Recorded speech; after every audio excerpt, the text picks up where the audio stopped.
Squawk Box ini seperti bentuk sosialisasi ya Bu ya mengenai rilis aturan terbaru terkait menunjukkan e-commerce sebagai pemungut pajak pedagang online. Tadi sebelum kita mengakhiri segmen 1, tadi Ibu bilang bahwa ya memang payung hukumnya sudah dibentuk, tapi nanti ke depannya ada penunjukan pemungut pajak pedagang online. Itu boleh dielaborasi lagi Bu, maksudnya seperti apa Bu?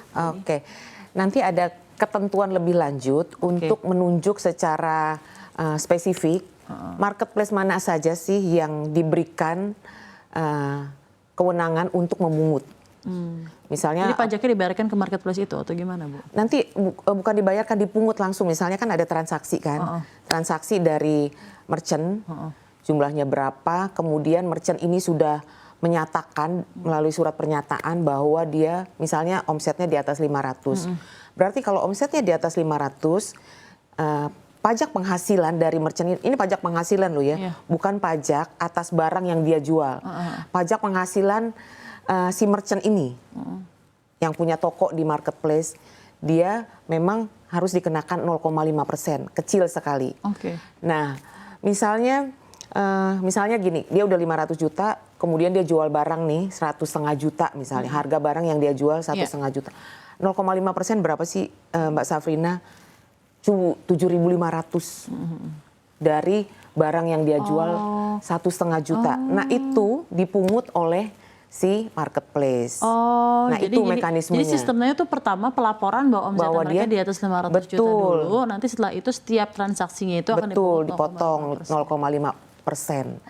Tapi kalau transaksi maksudnya dari omsetnya merchant ini di bawah 500 juta ya nggak dikenakan, nggak dipotong. Omsetnya historikal berarti ya Bu ya? Dia ngambil omset yang tahun lalu atau gimana tuh? Nah kalau untuk yang tahun ini karena baru implementasi, merchant ini nanti setelah implementasi ya, setelah marketplace sudah ditunjuk, kemudian ada ketentuan, berlakunya misalnya implementasinya setelah marketplace siap pastinya. Ini kan lagi disiapkan ya. Setelah marketplace siap secara sistem, secara aplikasi, misalnya nanti ditentukan mulai tanggal 1 Oktober misalnya nih ya, kan ini belum ini misalnya.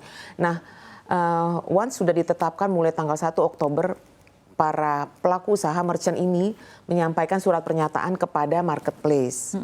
Kepada marketplace bahwa omsetnya dia either dia di bawah 500 atau di atas 500 juta.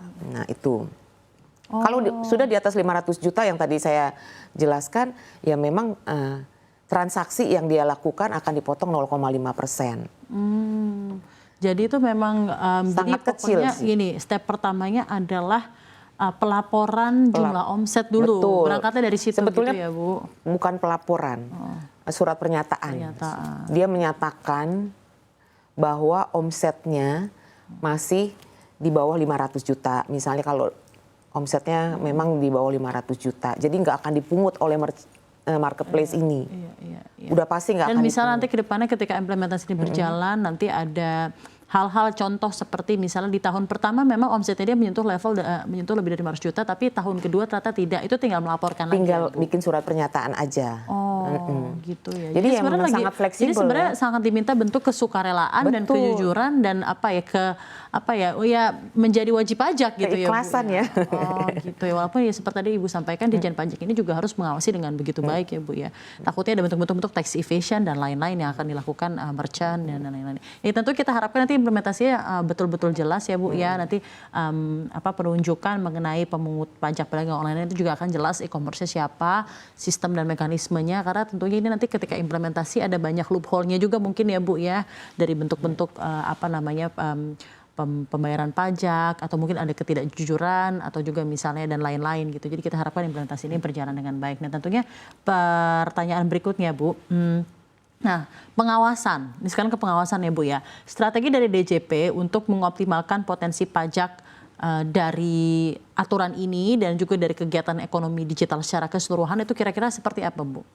Ya, sebetulnya gini, sistem perpajakan di Indonesia, khususnya sistem pengawasan sebetulnya sudah kita lakukan lah ya berpuluh-puluh tahun gitu ya. Dan memang dengan perkembangan teknologi digital seperti sekarang ini kita menyesuaikan juga kan ya. Kita melakukan pengawasan kepada para pelaku usaha di marketplace.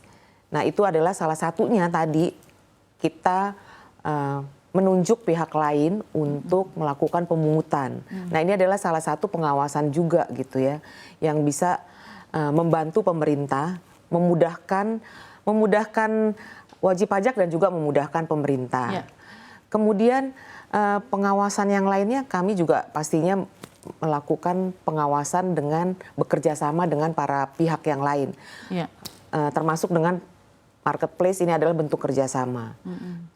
Kerjasama dengan instansi-instansi terkait gitu ya, dengan Komdigi, kemudian pastinya kita juga melakukan kerjasama dengan aparat penegak hukum. Nah itu memang saat ini yang sering dilakukan oleh Direktorat Jenderal Pajak. Artinya pengenaan pajak ini kita berharap dengan pengawasan-pengawasan yang dilakukan bersifat adil gitu ya, memberikan keadilan kepada seluruh pelaku usaha.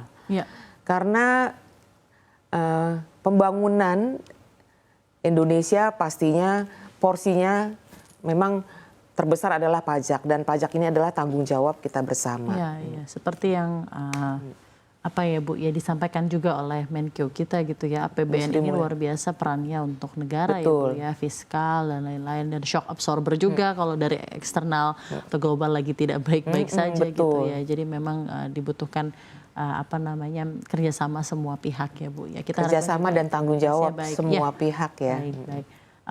Terima kasih juga telah datang ke CNBC Indonesia, karena juga jadi bentuk sosialisasi dari DJP sendiri ya Bu ya mengenai hal ini.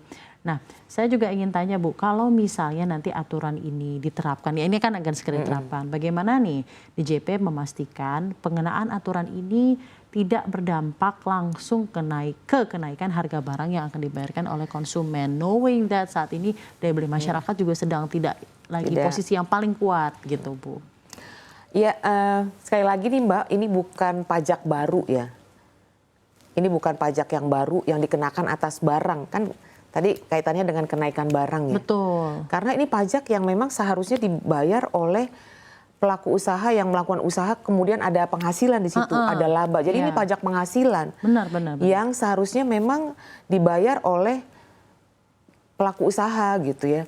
Coba deh, keadilan yang kami harapkan adalah ketika pelaku usaha punya omset yang besar gitu ya, kita nggak ngomongin yang di bawah 500 juta lah ya, bahkan di atas 500 sampai 4,8 aja kan pajaknya cuma 0,5%.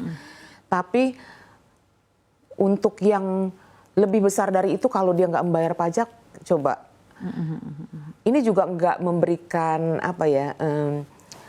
yang pertama rasa keadilan, kemudian kompetitifness di antara para pelaku usaha. Yang bayar pajak dengan benar pasti ya harus hitung-hitung lagi labanya yang mereka harapkan. Tapi kalau untuk pelaku usaha yang nggak bayar pajak, mungkin dia bisa jor-joran tuh ngasih harga murah. Nah, begitu nggak? Jadi ya memang kita sih berharap bahwa setiap ketentuan yang diterapkan oleh pemerintah memberikan keadilan pastinya. Dan kami tidak pernah berpikir untuk menyulitkan para pelaku usaha kecil gitu. Pelaku usaha kecil, baik.